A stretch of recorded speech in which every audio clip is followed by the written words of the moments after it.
Assalamualaikum warahmatullahi wabarakatuh. Bismillah. Alhamdulillahirabbil alamin wassalatu wassalamu ala Rasulillah wa ala ali ashabihi wa man tabi'ahum bi ihsanin ila yaumiddin.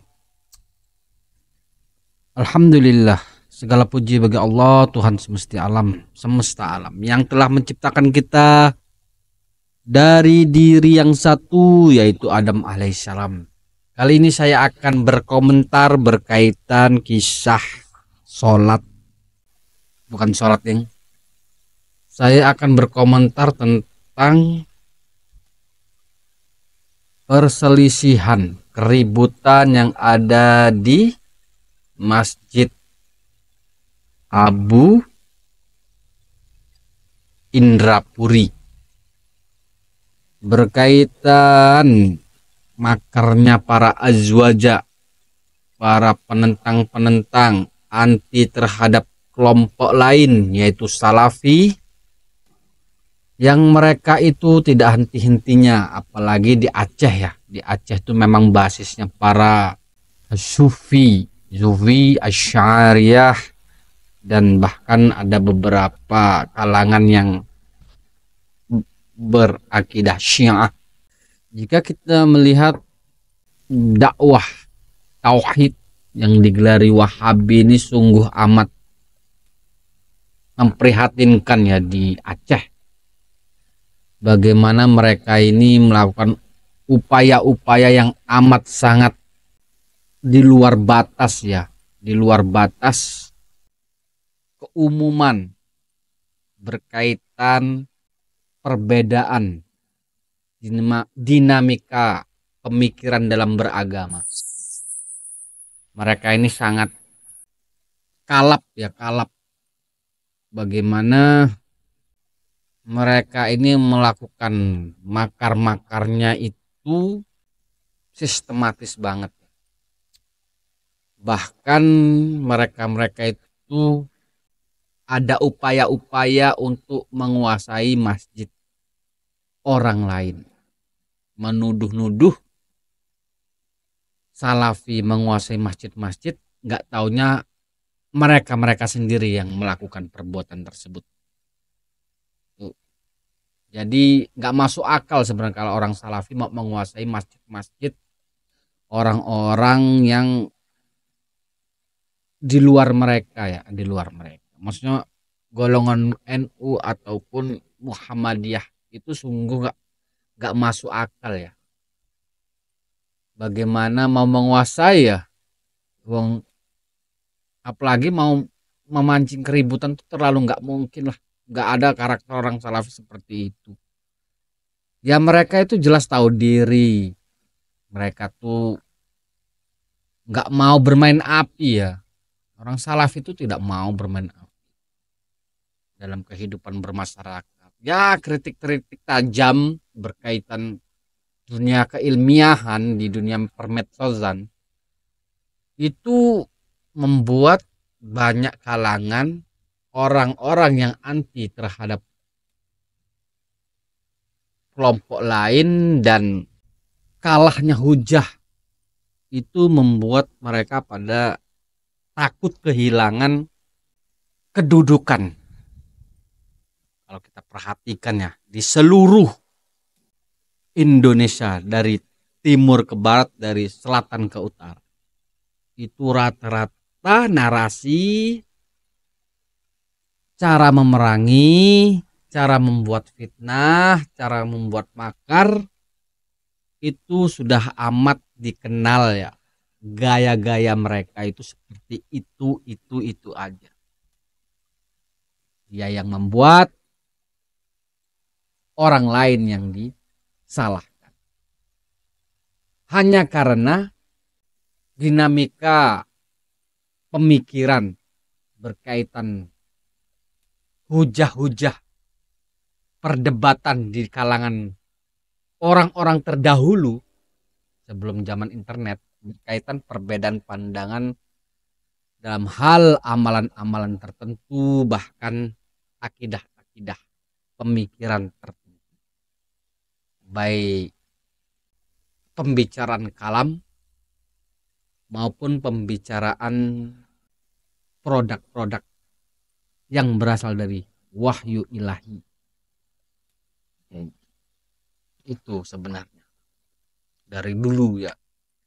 Jadi kalau kita lihat bagaimana mereka ini melakukan perbuatan di masjidnya orang lain, memaksakan kehendak amalan-amalan mereka yang sudah menjadi kebiasaan dari kalangan masjid Abu Indrapuri itu tidak melakukan perbuatan-perbuatan, dan mereka melakukan makar di masjidnya orang lain yang di-framing, diviralkan oleh para buzzer-buzzer murahan dari kalangan YouTuber anti Wahabi untuk mempromosikan bahwa mereka adalah korban. Ini playing victim ya. Playing victim.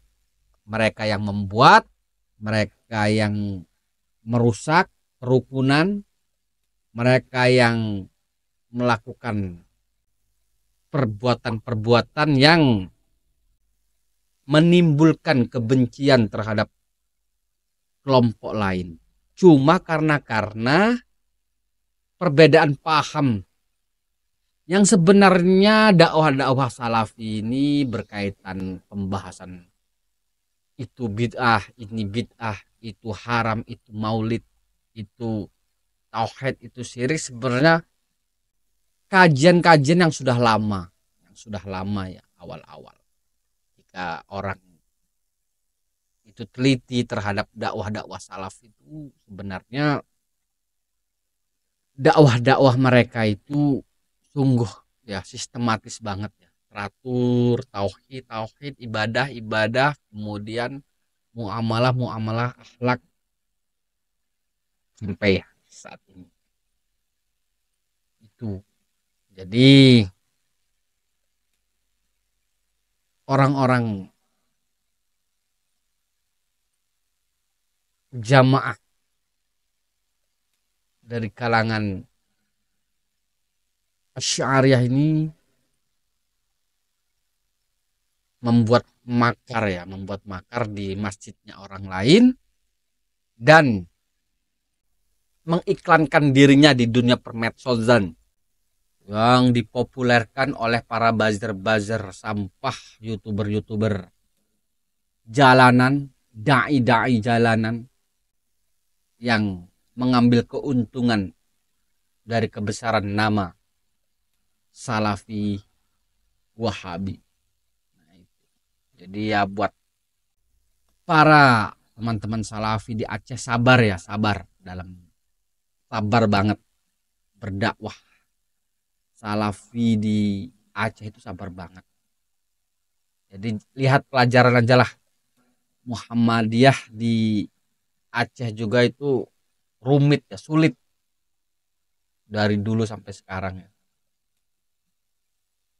Untuk berkembang, Muhammadiyah itu cukup sulit untuk berkembang karena memang kadang-kadang di Aceh itu tidak bisa dilacak ya, tidak bisa difilter antara azwaja dengan syiah, itu tidak bisa difilter ya, tidak bisa dikenali, tidak bisa dipahami yang mana yang syiah, yang mana yang azwaja, karena di sana itu bergandengan tangan sekali ya antara syiah dan azwaja. Kemudian berkaitan yang kedua yaitu berkaitan video sweeping orang-orang yang di dalam Facebook, orang yang anti Wahabi ya. Sebenarnya yang memposting itu orang Aswaja itu sendiri. Sebenarnya yang memposting ini kalangan Aswaja itu seperti membenturkan kepalanya sendiri ke dinding, yang ke tembok yang keras ya, berkaitan pembicaraan orang-orang bodoh yang merasa melakukan sebuah kebenaran, mensweeping orang-orang yang ada di warung di bulan puasa. Orang di dalam warung, nggak tahu itu mungkin di dalam perjalanan atau mungkin dalam keadaan sakit atau dan lain sebagainya, mereka di dalam warung tersebut tidak berpuasa. Datanglah orang-orang berkarakter Zulkhuwaisirah, karakter Zulkhuwaisirah, orang-orang yang berkarakter Zulkhuwaisirah, orang-orang yang seolah-olah melakukan kebaikan, nggak taunya itu sebuah kebatilan. Itu karakter Zulkhuwaisirah banget, dan disandarkan kepada salafi yang digelari Wahabi. Itu sebuah nggak masuk akal, nggak masuk akal. Sematan-sematan buruk ini ya, masya Allah, mereka ini ya, orang yang anti Wahabi, bersyukurlah orang yang mengenal Wahabi itu bersyukur, karena fitnah-fitnah mereka itu terhadap orang-orang yang berdakwah dengan belajar mentauhidkan Allah, mendakwahkan tauhid, itu difitnah oleh kelompok-kelompok pengagung bid'ah itu dengan, ya Allah, murahan banget. Niatnya ingin menghancurkan Salafi Wahabi, tapi menaikkan rating Salafi Wahabi berkaitan hal seperti ini. Karena sudah populer ya, kalangan Salafi itu tidak akan mempunyai karakter-karakter seperti itu. Itu tuh karakter-karakter Asy'ariyah HTI, Asy'ariyah FPI, Asy'ariyah dan lain sebagainya. Itu karakter-karakter mereka, pejuang-pejuang akal, pejuang-pejuang akal, orang yang bangga terhadap akal-akalnya. Gitu. Gak ada orang salaf itu bikin sweeping mengusir orang, membuat itu siap. Karena salaf itu kalau terlalu berat, salaf itu untuk jadi pengikut salaf yang benar-benar salaf itu cukup nggak semudah itu ya, nggak semudah itu.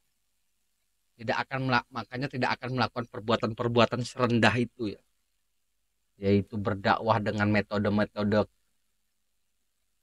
kaum jahiliyah. Tidak akan mungkin, nggak punya karakter seperti itu salaf. Iyalah, salaf itu ilmu, hujah, nasihat dari hati ke hati. Itu karakter-karakter orang salafi, bukannya pakai karakter-karakter Asy'ariyah. Asy'ariyah tuh dari dulu ya memang seperti itu kelakuannya, juga memfitnah-fitnah orang-orang yang memperjuangkan teks-teks Al-Quran dan hadis melalui pemahaman-pemahaman tekstual tanpa takwil, tasbih, takyif, dan ta'til. Kali ini saya akan membacakan sebuah syair ya. Syair ini untuk orang-orang.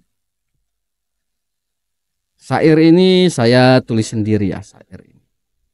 Untuk orang-orang yang musuhi dakwah tauhid. Baca syairnya kayak gini, baca syairnya gimana ya? Wahai mereka yang anti tauhid, menghalangi cahaya, menghembus hasad, sistematis gerakmu, rapi tersusun, masif serangan, fitnah bertahun. Namun ingatlah kebenaran tegak, tak roboh meski dihantam galak. Tauhid itu janji abadi, tak lapuk dimakan caci. Kau buat makar, kau sebarkan dusta, menghiasi batil, mengaburkan fakta, tapi Allah Maha menyaksi setiap tipu, setiap aksi. Sejarah membuktikan hak tetap hidup walau diserang, Walau dicekik, Firaun musnah, Namrud binasa, kebenaran menang, dusta sirna. Maka wahai musuh yang licik, renungilah sebelum terusik. Sebab tauhid tak akan redup meski kalian datang berkerumun berlipat ganda. Mereka berseru dengan manisnya kata, menghiasi bid'ah bagai mutiara. Padahal hakikatnya gelap gulita, mengajak manusia ke jalan nesta. Lidah mereka lincah berdusta, mengaburkan sunnah, membelit makna, mengaku cinta, mengaku setia, namun menentang ajaran mulia. Ahli bid'ah datang berbaris rapi, menggoyang akidah, membangun opini, dengan dalih cinta, dengan dalih damai, padahal menyesatkan, membakar nilai. Tapi lihatlah wahai yang sadar, sejarah telah banyak mengajar. Takkan tegak bangunan rapuh, takkan abadi yang batil tumbuh. Setiap dusta pasti terungkap, setiap makar pasti tersergap, tauhid tegak, sunnah bersinar. Ahli bid'ah jatuh tersungkur pudar.